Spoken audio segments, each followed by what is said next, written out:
Hi! So, another, parang project. Hi daw sabi naman.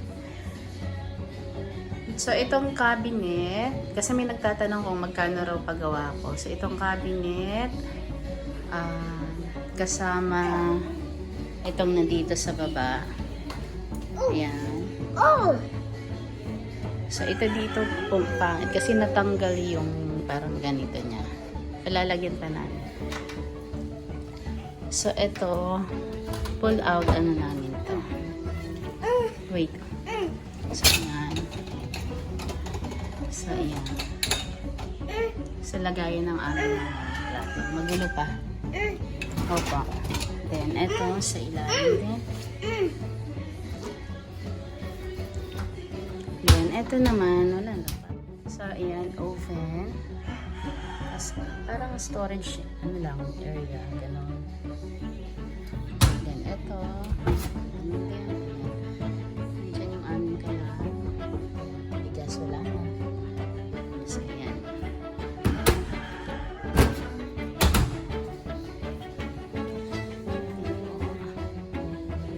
Okay. Problema ko lang ito is mataas. Kailangan kong umakyat ng upuan. Then, yung screen door naman po, so, ayan. Yung screen door. Ayan.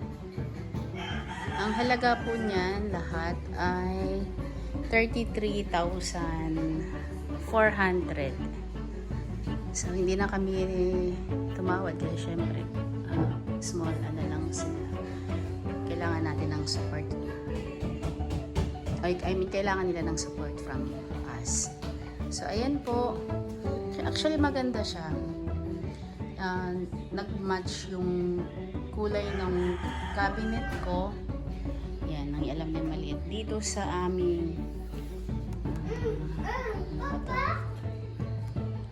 granite ba to? Yan, sa aming granite, counter.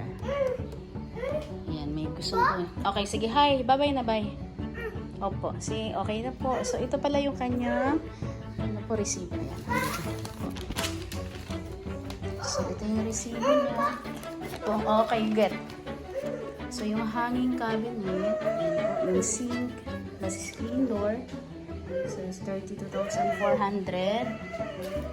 And then, nag-deposit po muna kami ng 9,000. So, may balance pang 24,400. 23,400. Then, nag-additional balance kami ng 5,000.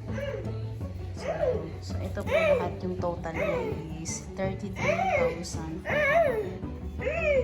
Kunin mo na doon!